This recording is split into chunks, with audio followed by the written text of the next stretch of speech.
जय सिया राम। इस अंक में मुनि के कपट का उल्लेख है। कहने पजे भी ज्ञान निधाना, तुम सारे के गलित अभिमाना।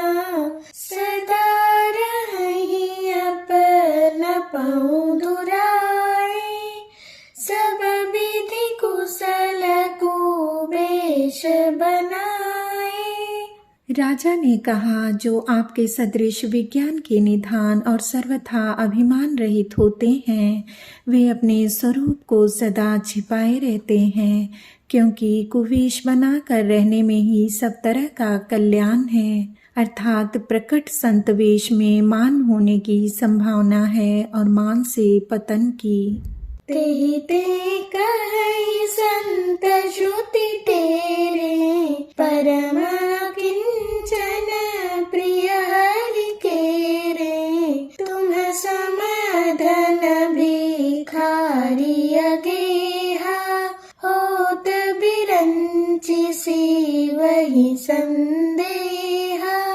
इसी से तो संत और वेद पुकार कर कहते हैं कि परम अकिंचन अर्थात सर्वथा अहंकार, ममता और मान रहित ही भगवान को प्रिय होते हैं। आप सरीखे निर्धन भिखारी और गृहहीनों को देकर ब्रह्मा और शिव जी को भी संदेह हो जाता है कि ये वास्तविक संत हैं या भिखारी। जोसी सोसी तव चरण नमामि, मुँह पर कृपा करियब स्वामी।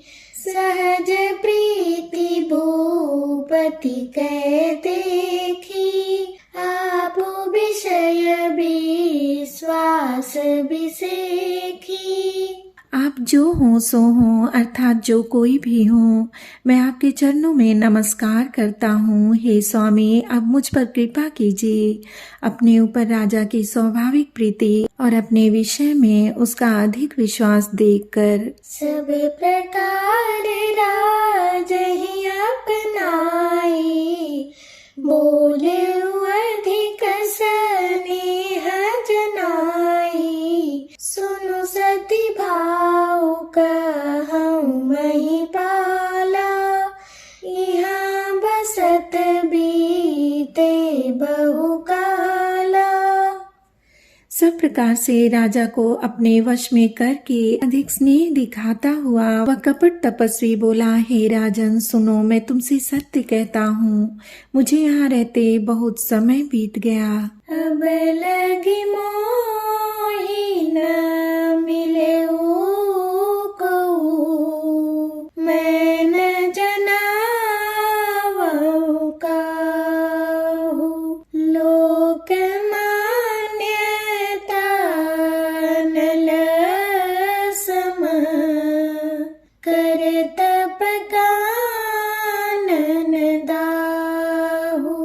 अब तक न तो कोई मुझसे मिला और न मैं अपने को किसी पर प्रकट करता हूँ, क्योंकि लोक में प्रतिष्ठा अग्नि के समान है, जो तप रूपी वन को भस्म कर डालती है। तुलसी देखी सुबेशु, भूलहि मूढ़ न चतुर नर। सुंदर के की पेखु, बचन सुधा समस नहीं। तुलसीदास जी कहते हैं, सुंदर वेश देखकर मूढ़ नहीं चतुर मनुष्य भी धोखा खा जाते हैं।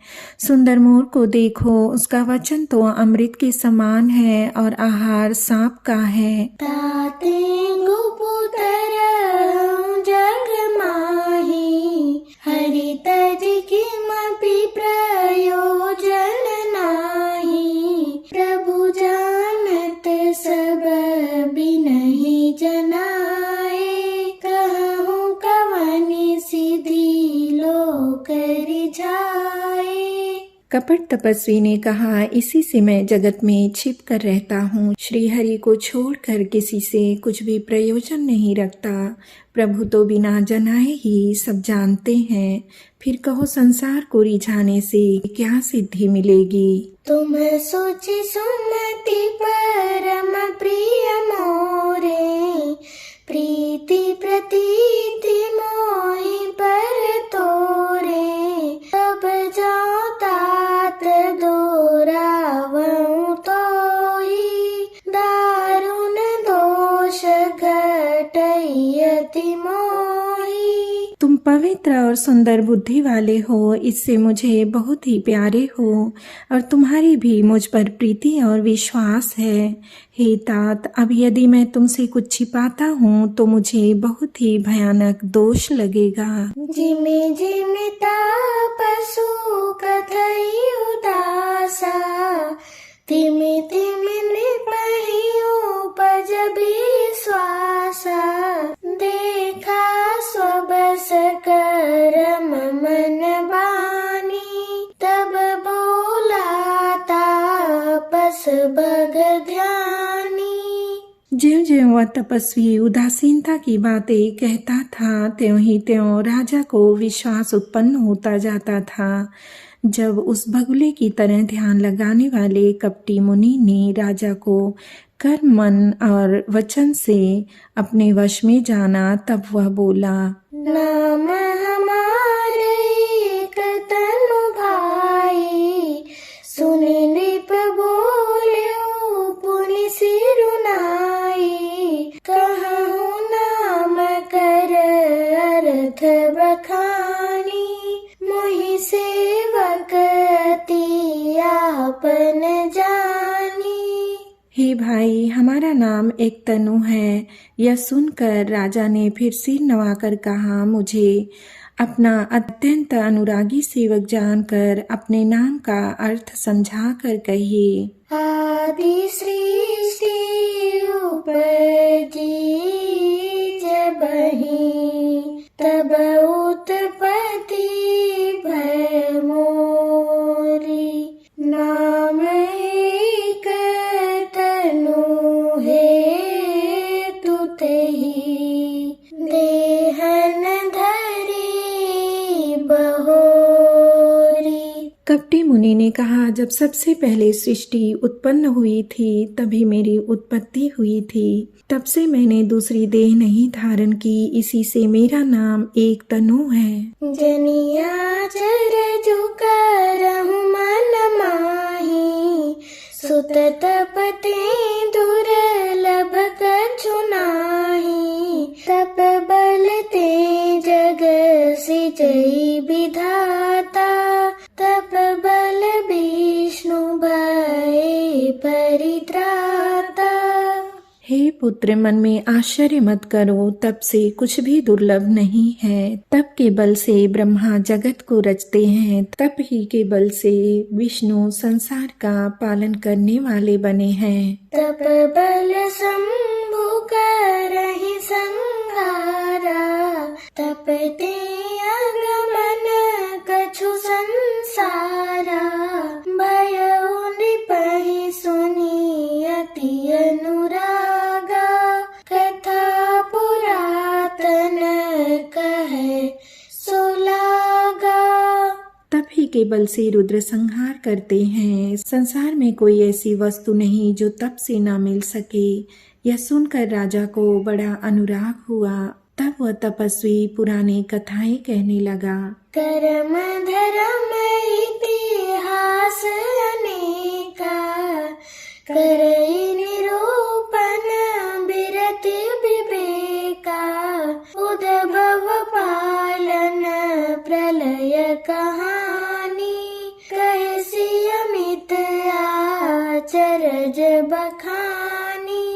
कर्म, धर्म और अनेकों प्रकार के इतिहास कहकर वह वैराग्य और ज्ञान का निरूपण करने लगा।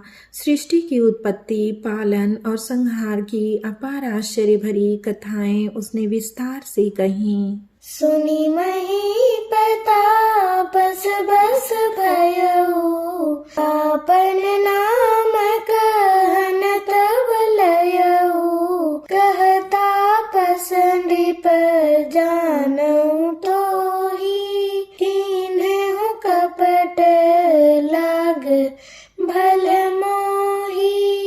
राजा सुनकर उस तपस्वी के वश में हो गया और तब वह उसे अपना नाम बताने लगा। तपस्वी ने कहा, राजन, मैं तुमको जानता हूँ, तुमने कपट किया, वो मुझे अच्छा लगा। सुनु महिष असी नीति, जहाँ तहाँ नाम न कहहि नृप, मोहि तोहि पर अति प्रीति, सोई चतुरता विचारि तब। हे राजन, सुनो, ऐसी नीति है कि राजा लोग जहाँ तहाँ अपना नाम नहीं कहते। तुम्हारी वही चतुराई समझकर तुम पर मेरा बड़ा प्रेम हो गया है।